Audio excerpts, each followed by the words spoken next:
Hola, que Dios te bendiga muchísimo. Soy Fausta Vivan, OSA del Ministerio Evangélico de la Colombia de Wiesbaden, aquí en Alemania. Soy la evangelista que el Señor usa para traerte las meditaciones para la gloria de Dios. El Señor es maravilloso, que nos da palabra todos los días. Y hoy la palabra de hoy es impresionante. Bueno, la palabra de Dios es impresionante, como te digo siempre. Pero la palabra de hoy es muy discutida. Como yo digo siempre, cuando estábamos en el mundo éramos tan amables, no nos importaba pagar todo el bar para que la gente consuma. Y además te sentías bien. Les he comprado la bebida.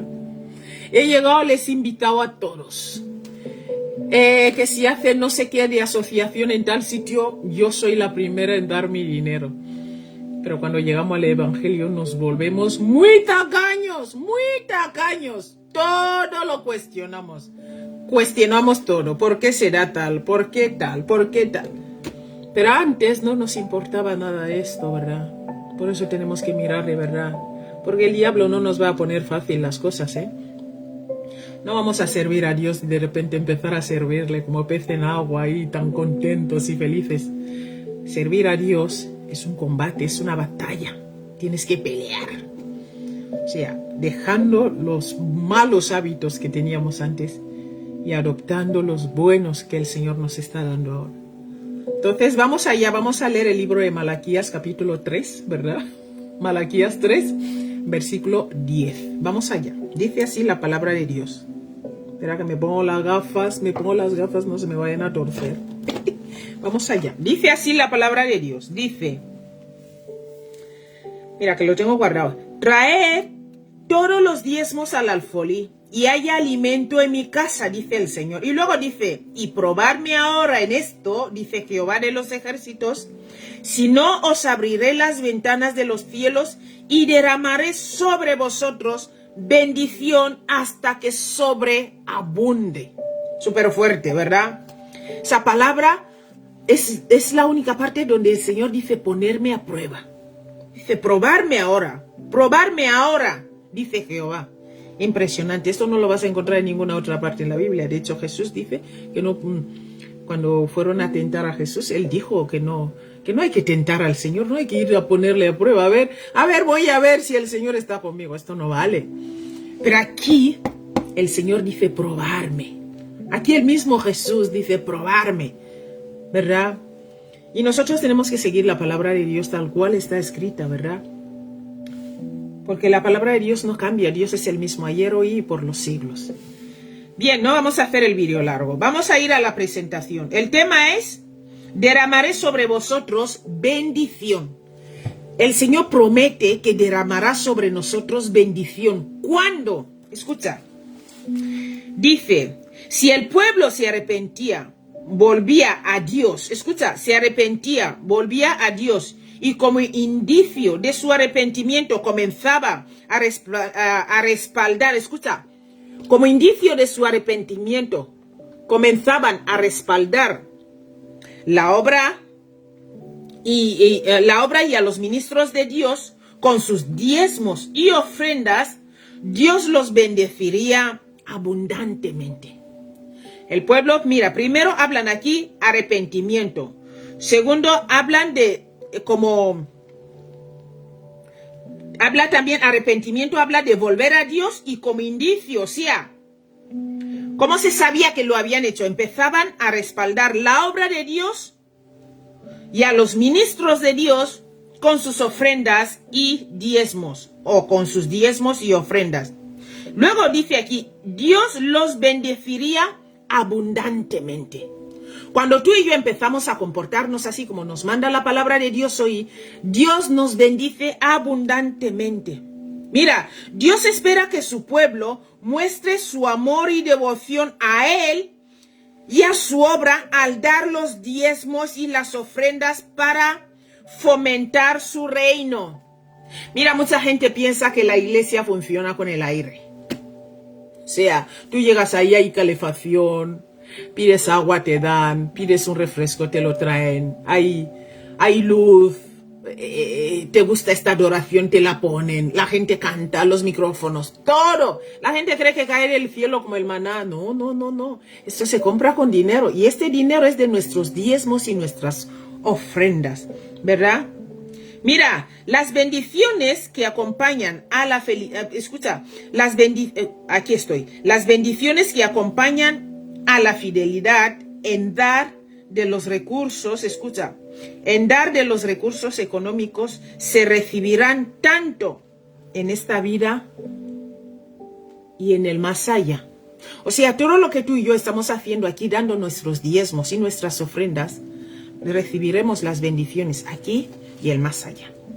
Bien, pero ahora quiero leerte una parte para que veas que eso hay gente que lo interpreta así, ¿vale? Porque hay dos puntos. Ya ves aquí que primero es la iglesia de Dios.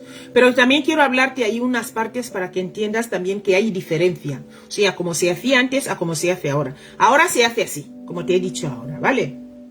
Ahora se hace así. El pueblo se arrepiente, se vuelve a Dios y empieza a sustentar la obra de Dios y los siervos de Dios a través de los diezmos y ofrendas. Esto es ahora, en lo actual. Antes, escucha, trae todos los diezmos al alfolí se refiere al templo y a las ciudades de los levitas bajo el antiguo pacto. ¿Te das cuenta? Eso es antes ya. Vale.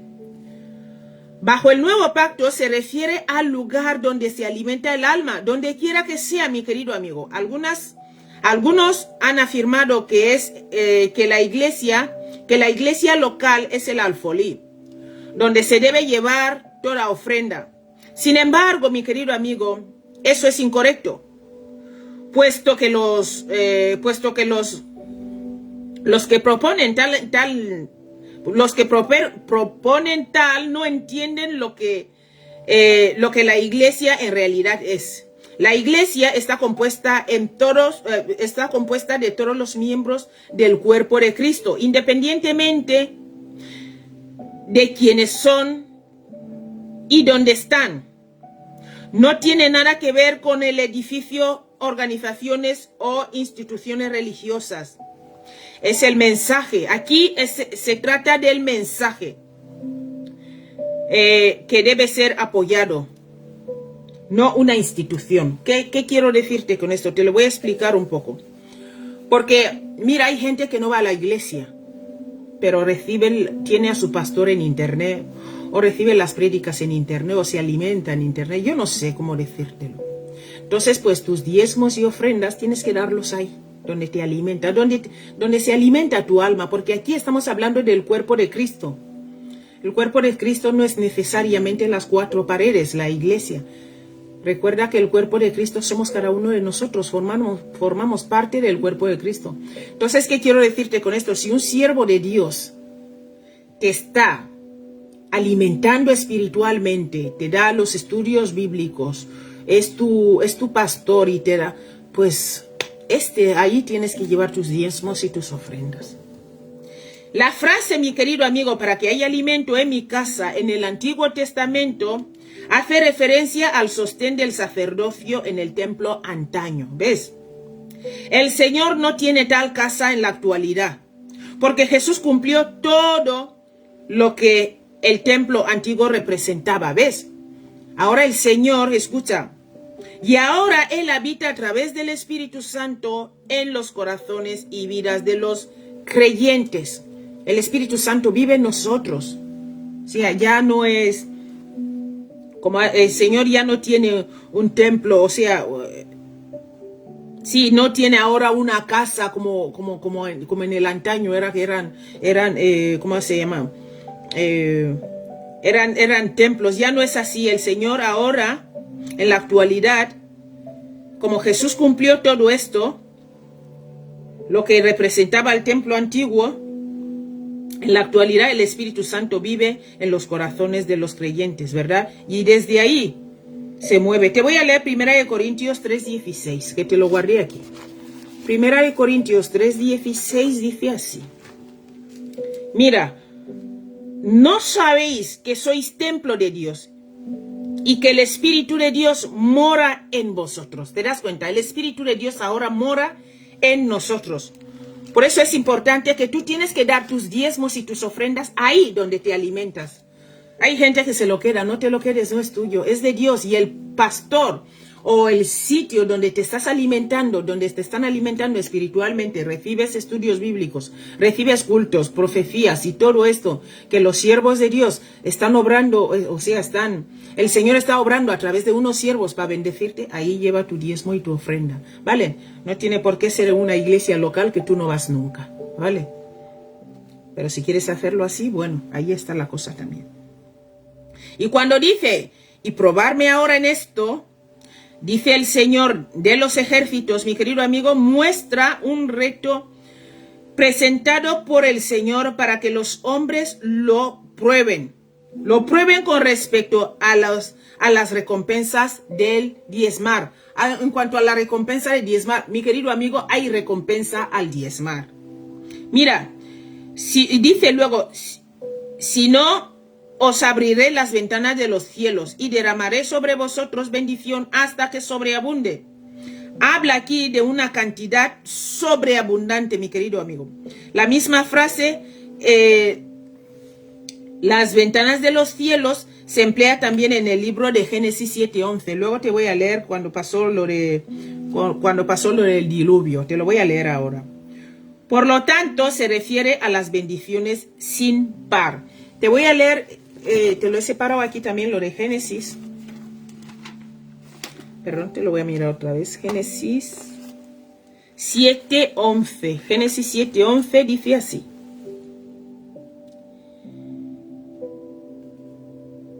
Mira, el año 600 de la vida de Noé, al mes segundo, a los 17 días del mes, aquel día fueron rotas todas las fuentes del grande abismo, y las cataratas de los cielos fueron abiertas. ¿Te das cuenta? Mi querido amigo, yo en cuanto a este tema del diezmo, te he explicado cómo se usaba antes y cómo se usa ahora. Ahora donde tú te alimentas, vete ahí y da tu diezmo y ofrenda ahí. Mira, yo este tema del diezmo, yo tengo un dicho que no juego con mi diezmo. yo doy mi diezmo. Aunque me quede sin nada en casa, yo voy a dar mi diezmo. ¿Por qué? Porque no es mi dinero. Yo entiendo que desde Edén, Dios ya estaba separando una parte que no quería que toquemos. Dios le dijo al hombre, puedes comer todo menos del árbol del conocimiento del bien y del mal. O sea, ¿ves? Dios ya desde antaño, desde comienzo, Dios ya estaba separando algo para él. Puedes comer todo, pero aquí no toques. Yo el diezmo, mi pensamiento personal es, ¿sabes que la Biblia dice que un día llegaremos al cielo y nos encontraremos con que vamos a decir, Señor, yo en tu nombre hice tal. Señor, yo es que hice tal. Y el Señor nos va a decir, alejaos de mí, hacedores en mal, que yo nunca os conocí. Entonces, aquí en la Biblia yo no he visto donde dice que no den el diezmo. En el Nuevo Testamento. He visto que Jesús, yo creo que en alguna parte, de hecho hice un vídeo con esto. Entonces, ¿qué pasa conmigo sobre el diezmo? Yo digo en este caso, como te he dicho antes, que llegaremos en el cielo y el Señor nos dirá, yo nunca os conocí. Porque aquí pregunta, ¿el hombre robará a Dios? Y ellos se sorprenden y dicen, ¿cómo que vamos a robar a Dios? ¿Por qué? Porque os habéis quedado los diezmos. Si lo lees entero vas a verlo ahí. Lo he estado escuchando antes. Entonces, mi querido amigo, antes de que yo llegue al cielo y Dios me diga, Fausta, que no te conozco, le voy a decir, Señor, tú me diste hasta ministerio. Me va a decir, no, aquí te conocemos como ladrona. ¿Por qué? Porque estuviste robando los diezmos. Yo no juego con esto. Yo pienso ir al cielo, como te digo, mi querido amigo. Pienso ir en el primer viaje. No quiero quedarme aquí. Porque lo que va a hacer el anticristo con los cristianos, es impresionante lo que va a hacer con ellos. Y yo no lo quiero vivir de verdad. Así que yo no juego con mi diezmo. Te invito a que tú tampoco juegues con tu diezmo, porque no vayamos a llegar al cielo y nos tengan ahí con nombre de ladrones. Imagina, los ladrones no heredarán el reino de Dios, está en la Biblia. Entonces, antes de que me llamen ladrona, prefiero que me llamen tonta. Me digan, tonta. Voy a decir, ¿por qué, Señor? Porque estuviste dando diezmo y ya no tenías que darlo. Digo, Señor, yo le tenía respeto a tu palabra, porque dice ahí que el hombre robará a Dios. Está escrito en el libro de Malaquías. Tu siervo Malaquías lo escribió. Entonces prefiero que me llamen, que me digan, has estado tirando un dinero, en parte que no lo tiro también porque va a la obra de mi Señor. El Señor lo que me da, yo lo invierto, ¿vale? Yo lo invierto para Él. Entonces, mi querido amigo, este es mi pensar sobre el diezmo. Antes de que yo llegue allí en el cielo y me sorprenda, porque en vez de, ¿con qué nombre me conocen en el cielo? ¿Me conocen como Evangelista Fausta? ¿O me conocen como la que estuvo robando los diezmos? Porque como pase que esto no quedó en la ley y sigue práctico hasta ahora, la hemos liado. Porque Jesús no dijo que no sería el diezmo. Jesús no lo dijo. También recordamos que la Biblia no cuenta todo. La Biblia habla de la salvación. ¿Vale? Entonces, pues eso, que Dios os bendiga muchísimo. No vamos a hacer este vídeo largo, que llevamos ya 15 minutos. Un abrazo grande y nos vemos mañana si Dios quiere. Hasta luego.